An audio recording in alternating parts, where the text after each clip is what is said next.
And we have a very special guest joining us today here in the studio, none other than my friend Lyle Southwell. Good morning to you, Lyle. It's great to have you here. Yeah, Scaffy, good to be here on the show. So Lyle, tell me, what's going on in Western Australia that you think we should have an eye on? Yes, I guess I'm kind of filling in for Justin Lawman this morning. Yes. Oh, if you want to talk about geopolitics as well, we're all ears. Well, this is kind of geopolitics. So it's definitely Australian politics. Interesting events taking place in Western Australia yesterday and over the last couple of days with a whole bunch of sovereign citizens that lost their privileges to own firearms. Okay. Now, on face value, we would all go, yeah, we all saw what happened with Desi Freeman, who's a sovereign citizen. I just want to say that the whole sovereign citizen movement is pretty crazy.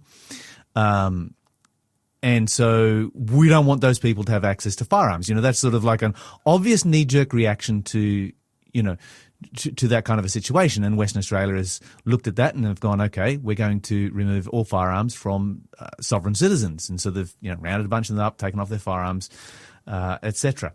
The problem is this, and here's where it gets tricky. So a healthy society requires that a person is free to hold an opinion different to the current government without being sanctioned. Yes. For that opinion. 100%. Now, in Western Australia, what you have had happen is that these people have been sanctioned, they've been punished, a penalty has been applied when no crime has been committed that is written into legislation. So all of these people had their proper licenses to own guns, firearms? Yes. Okay. So they had their license suspended and all of their firearms confiscated. So that's a penalty. So that's a punishment. what was their crime exactly? Well, they haven't committed a crime, except that they have an opinion different to the current government. Now, we would say, yeah, their opinion's crazy. But the reality is that if they were to start a political party and they were to get themselves elected, they could have their opinion enacted in legislation. And this is the kind of thing that happens all the time. You know, people start a party, they bring legislation forward, they change the legislation of the government. So they have a different opinion in relationship to the legislation. They have not committed any crime. Now, there was a number of crimes found along the way. I think there was like 7 people that, you know, had their ammunition improperly stored or, you know, something like this. But I'm talking about those who committed no crime, except that their opinion was that the government should work in X way rather than Y way. And that opinion, you know, X, I don't think they're going to get a whole lot of votes for sovereign citizen legislation or sovereign citizen ideology if they were to try and start a party, but there's nothing wrong with them trying to start that party and trying to enact that legislation. Not that a sovereign citizen really accepts the legislation of the current government anyway, but that's a different story. The problem is, once you start punishing people and sanctioning people and applying penalties to people for having a different opinion other than the government, you are on a very, very slippery slope. That sets a very dangerous precedent. And so just to look at the legislation over there, I'm talking about the Firearms Act 2024, Section 139 and Section 200. So Section 139 basically says that if you have an ideology that the Commissioner of Police feels is an incorrect ideology, then he can suspend your license. If you have and then Section 200, if that ideology is something that the Commissioner of Police feels uncomfortable with, he can suspend your license. Now, obviously, if you are inciting violence, you have broken the law. If you are withholding taxes, you have broken the law. Anytime you break the law, then you have the government has the right to sanction you, to punish you, and to remove your privileges. We all agree with that. If you are, you know, if you are part of a terrorist organization, you know, organization that is declared as a terrorist organization, or an outlaw motorcycle gang, or, you know, some particular organization that it is illegal to be a member of. And so if it was illegal to be, if you are a member of a sovereign citizen organization that it was illegal to be a member of, then you commit the crime and you receive the penalty for that crime. And because you have committed a crime, then one of the flow-on effects of that is that you lose your privileges to own a firearm. That's the same in every state. You commit a crime, you don't keep your privileges. But in this case, it's not No a crime crime. to be a part of the sovereign citizen movement per se. No. It hasn't been made a crime up until this point. It reminds me a lot of that, these future crimes. They say that in Hollywood they have this thing called social conditioning, which sometimes they produce movies that tend to be very, very popular. And they talk about a dystopian reality, and a few years later, that thing happened. One of these movies was one by Tom Cruise, Minority Report. That's right. Where we have these precogs, which is these ladies Pre-crime. that kind of look like prophets of some sort. And they could tell by your life story if you're likely to commit a crime or not. And if you're likely to commit a crime, well, that was enough reason for you to be Arrested preemptively. before the crime takes place. That story is kind of reminding me a little bit of that. It's like, because you're part of the sovereign citizen group and we have one element of your group, Desi Freeman, committing a crime against cops, well, we think that then all of you are at risk of doing similar things, which is not true, because you can be a part of sovereign citizen movement, and even though I might disagree with the premise of the absolutely. group, Yeah. that doesn't mean that it's a violent group. No, that's right. Desi Freeman was a violent individual for sure, but it doesn't mean that as a group it's a violent group. If it's a violent group, then prove that to be so, like an outlaw motorcycle gang, and pass legislation. If you think that it is a danger, have legislation and say you can't be a part of one of these particular groups. But just sanctioning somebody and penalizing somebody, this is very, very much pre-crime. And you talk about Minority Report, which is a movie that came out back in the 2000s. It exists very, very strongly in China right now. Mm-hmm. And so if you have opinions, if you have ideologies, if you attend a church or something like this in China right now, then you are sanctioned for that. Because the government looks at you as somebody who is a person likely to commit a crime, and so therefore you are punished. If you are related to somebody who has committed a crime, they recognize that crime often runs in families, and so then you are punished, you are sanctioned because you are related to somebody who has committed a crime. Wow. So this has been the reality in China for about 7 years or so. And, they've got like millions of, I think over half of the CCTV cameras in the world are in China. They have facial recognition sunglasses. They've got all of these kind of, it's quite a dystopian society in China when everybody's aware of that.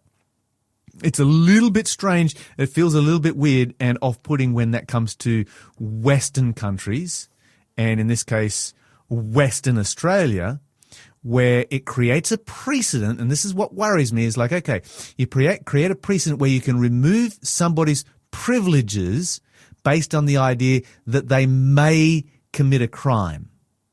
Or based on the idea that they belong to a specific group and which therefore, may commit a crime. Yeah. We have no history other than Desi Freeman. It's the only history that we have in Australia of sovereign citizen violence. Maybe there's some other that I'm unaware of, but that's the only one that I am aware of. And so if this does become a thing, then for sure, go after it. The other thing that we don't have a history of is significant gun crime perpetrated by licensed firearms owners with registered firearms. So for example, the most dangerous kind of firearm for crime, of course, is a handgun. 2% of homicides in Australia are perpetrated by a licensed registered handgun. There's a very small percentage. And so if you're going to allocate your police resources, you don't go after the law-abiding because that's kind of really, really small. You go after the non-law-abiding. And so these are, and this is interesting because, they might have sovereign citizen ideologies, but they are law-abiding individuals because they are all licensed. They have all passed a psych exam because that's required in Western Australia to have a firearms license. You've got to pass a psych exam every 5 years or every year if you're over the age of 80. And so we know that they are psychologically stable. They're not suffering from any mental illness or anything like that. And they haven't committed any crime.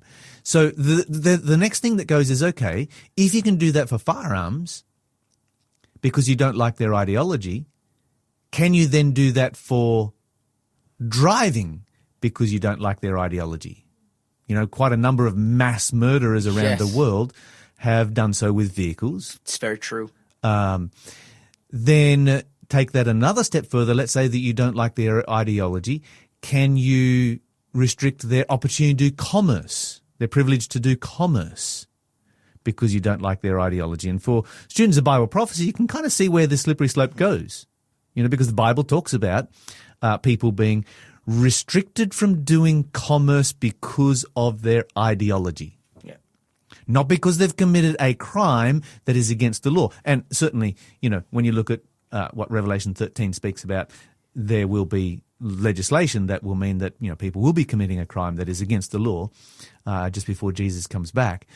But the precedent that we have here is, it's an interesting one when you consider, global politics, when you consider ideas of pre-crime, when you consider, Western justice. And then when you throw AI into that mix, because we're talking about sovereign citizens that were arrested in the context of, not arrested, but they lost their they were penalized.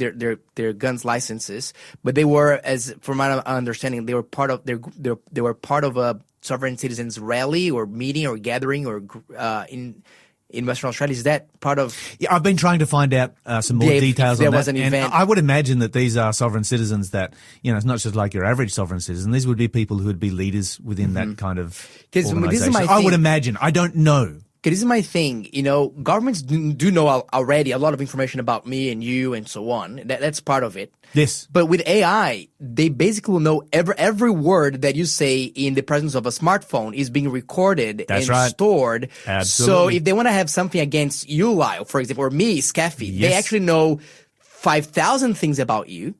And the AI will give a summary to tell you which part of group do you really belong, not only outwardly, but even privately. And they can apply these sanctions to you based on what you say when you think that nobody's listening. And this is where it becomes a little bit ridiculous. So it goes from being concerning to being ridiculous, because by doing so they've showed their hand. They've showed their hand in relationship to a group of people who are probably non-violent. There's no evidence. They haven't provided evidence that these are violent people or people who are prone to violence. If they produce that evidence, then fine. Yes. We rest our case, if it's based on ideology. But here's the thing. The legislation says that it can be based on ideology. It can be based on an opinion, because an ideology is an opinion. That's what an ideology is. If you have an opinion that is different, then it can be based on that. So that's where the legislation becomes dangerous. Now, the thing that it does is that it means that they've shown their hand, and so now it just drives everybody underground. The rest of Australia, everybody out there who's a sovereign citizen is just like, yep, don't speak about it, don't talk about it, just hold it inside your head. And that's not a healthy society. That is not a society that engages in free discussion. It's not a society that engages in free speech. It is not a society. It is a society in which when people hold ideas inside their head and bottle them up, you actually create more danger. And so by doing this, I fear that they've created a much bigger problem than what they would have otherwise had, to begin with. Yeah, wow. Oh, we'll definitely keep an eye on that space, particularly if there are any lawsuits that come from that episode and complaints and legislations, and bring this whole matter to court and see what do the courts decide. And I just want to say, we don't support the sovereign citizen movement, and we don't support any kind of violence at all. And a person who commits a crime, they lose their privileges. Yeah. We support that. We go along with that. That should absolutely be the case. Absolutely. Well, Lyle, thank you so much for bringing that interesting and at the same time also concerning event. So let's definitely keep an eye out and see if we can get more information about it.